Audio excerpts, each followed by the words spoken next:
qui ne s'est jamais posé la question de savoir pourquoi certaines émotions nous submergent, genre sans aucun préavis.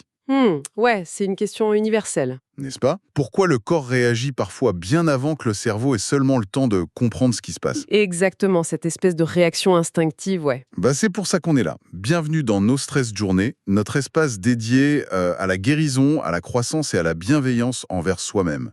Aujourd'hui, on fait une immersion totale dans l'œuvre magistrale de Bessel van der Kolk. Le fameux livre Le corps n'oublie rien. Oui, un travail vraiment fondateur. Absolument. Il est vraiment le pionnier mondial de la recherche sur le traumatisme.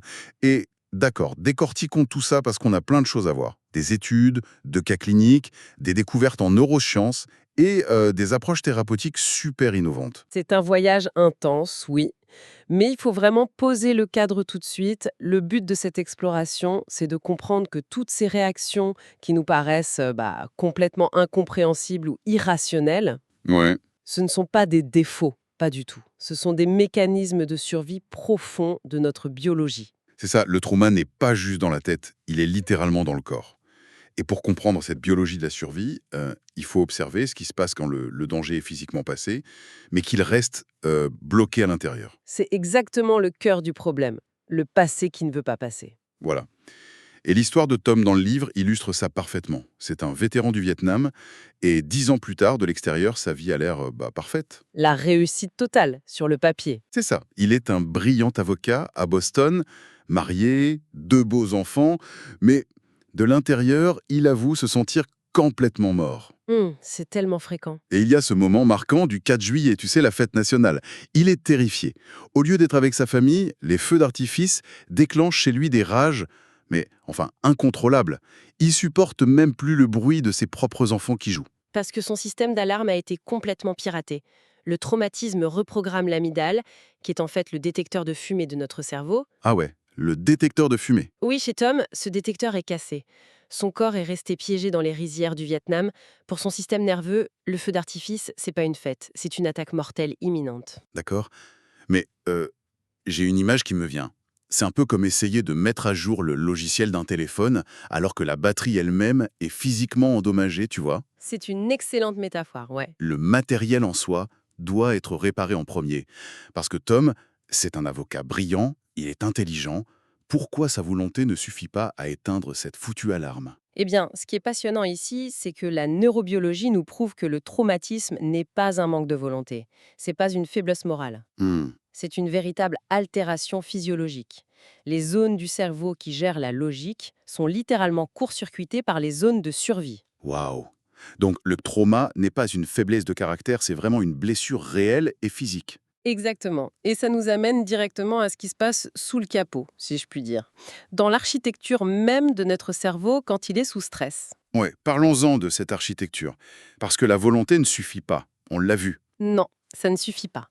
L'auteur utilise le modèle du cerveau en 3 parties. En gros, tu as le cerveau reptilien qui gère la survie pure, le fait de fuir ou de s'effondrer. Ok. Et de l'autre côté, tu as le cerveau rationnel, le néocortex, qui agit un peu comme une tour de guet, La tour de guet, oui. qui analyse la situation. C'est ça. Mais sous un stress intense, bam, le cerveau rationnel se déconnecte. Les scanners cérébraux dans le livre sont dingues. Ils montrent que l'aire de Broca, qui est le centre de la parole, Mhm. elle s'éteint totalement pendant un flashback. La personne perd physiquement la capacité de parler. Attends, vraiment? Elle s'éteint complètement? Totalement. Plus de mots. Juste la terreur pure. Et en même temps, le côté droit du cerveau s'illumine comme un sapin de Noël. Ah oui, parce que le côté droit gère les émotions et le sensoriel, c'est ça? Tout à fait. Ce qui fait que le flashback n'est pas juste un mauvais souvenir. Le corps revit l'événement comme si c'était en train de se produire là, maintenant. C'est fou.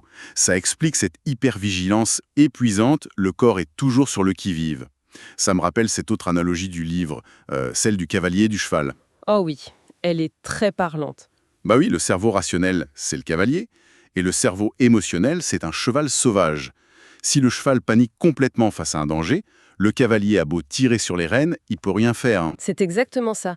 Et si nous relions cela à une perspective plus large, c'est la différence entre un traitement descendant de la pensée vers le corps et un traitement ascendant du corps vers l'esprit. D'accord, donc la pensée n'arrive plus à calmer le corps. Non, la communication est coupée. Quand le cerveau perçoit une menace de mort, la raison se tait et le corps prend les commandes de manière absolue. C'est vertigineux de réaliser ça. Et le pire, c'est que ce piratage du cerveau ne se limite pas aux zones de guerre. Malheureusement non, loin de là.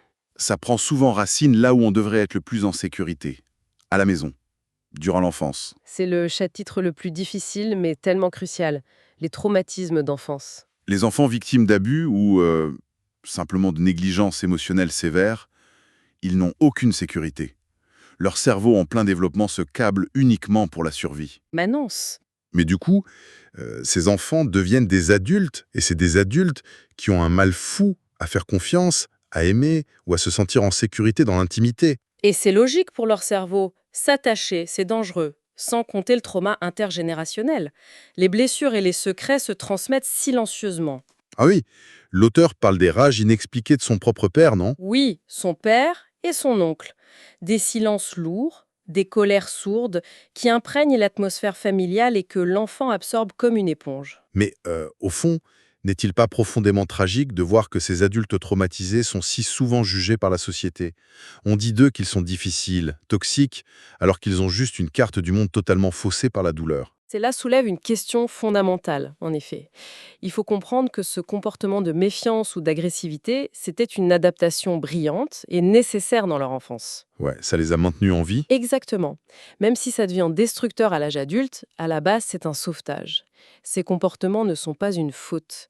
Ils sont le reflet exact de ce qu'il a fallu endurer pour survivre. C'est tellement puissant dit comme ça, mais face à cette souffrance vient la grande question.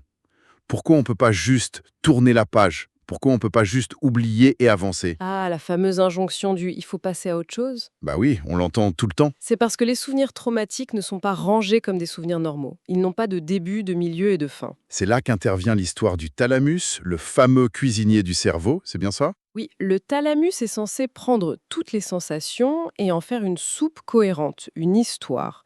Mais pendant un trauma, le cuisinier abandonne son poste. Et la cuisine prend feu.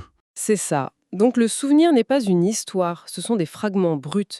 Une odeur soudaine, une tension dans le cou, un bruit, et la terreur aveugle qui revient. Mais alors, qu'est-ce que tout cela signifie pour les gens qui souffrent au quotidien?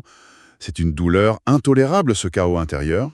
Tellement intolérable que beaucoup tentent de fuir par tous les moyens. L'alcool, les drogues, les troubles alimentaires ou même l'automutilation. C'est pour reprendre le contrôle, en fait. Oui, paradoxalement, c'est une façon désespérée de faire taire ce système d'alarme qui hurle en permanence dans leur corps. Et on juge tellement les personnes qui souffrent d'addiction. On les stigmatise alors qu'elles essaient juste de survivre à un incendie que personne d'autre ne voit. C'est pour ça que la thérapie classique par la parole échoue si souvent avec les traumatismes profonds.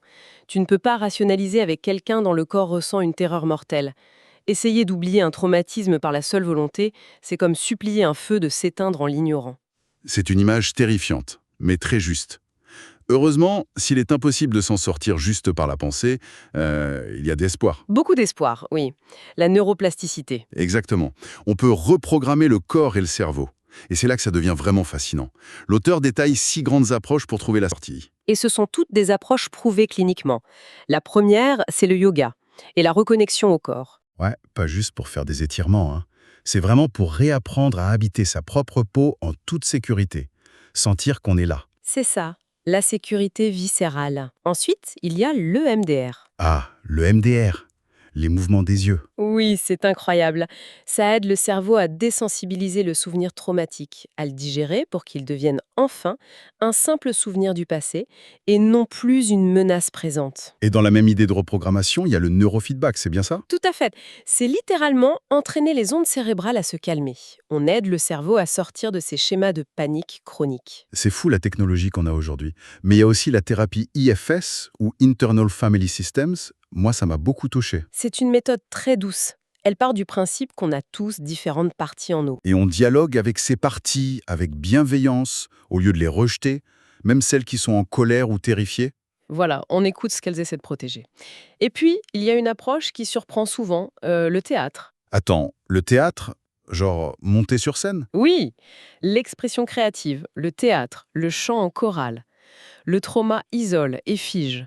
Le théâtre permet de retrouver sa voie, de bouger, et surtout de le faire en rythme avec une communauté. Ça répare les neurones miroirs. C'est génial. Se reconnecter aux autres par le mouvement. Et enfin, il mentionne la méditation et la pleine conscience. Qui permet d'observer ses propres sensations internes sans jugement et sans fuir. Ce qui me marque, c'est que toutes ces thérapies s'éloignent complètement du cliché du patient allongé sur un divan qui raconte juste son passé. C'est ça le changement de paradigme. Elles impliquent toutes de bouger, de ressentir, d'engager le corps physiquement. Parce qu'il faut des approches ascendantes du corps vers l'esprit, pour convaincre viscéralement l'organisme que le danger est définitivement derrière lui. La guérison n'est pas une ligne droite, loin de là, mais c'est un chemin accessible à tous pour réapprendre à habiter son propre corps. Un chemin accessible à tous. C'est le message le plus important. Mais, tu sais, en lisant tout ça, il y a une dernière réflexion puissante qui émerge. Laquelle? Si notre corps est capable de tenir un compte aussi précis de nos pires traumatismes, de s'adapter avec autant de force pour nous maintenir en vie, Oh, je vois où tu veux en venir. bah oui, imaginons sa capacité extraordinaire à enregistrer nos moments de guérison, nos moments de joie, de connexion avec les autres. C'est magnifique. Le corps est aussi le réceptacle de notre résilience. Il n'enregistre pas que la douleur, il s'imprègne aussi de l'amour et de la sécurité dès qu'on lui donne l'occasion de le faire. C'est ce qui donne tellement d'espoir. Le corps a gardé le score de tout ce qui a été vécu. Mais ce même corps peut aussi apprendre à guérir. L'être humain n'est pas brisé, il est humain. Et cette différence change tout. Merci d'avoir partagé cette exploration avec nous aujourd'hui. On espère que ça a résonné en chacun de vous. Et n'hésitez pas à vous abonner à No Stress Journey pour continuer ce beau voyage de croissance et de bien-être tous ensemble. À très vite.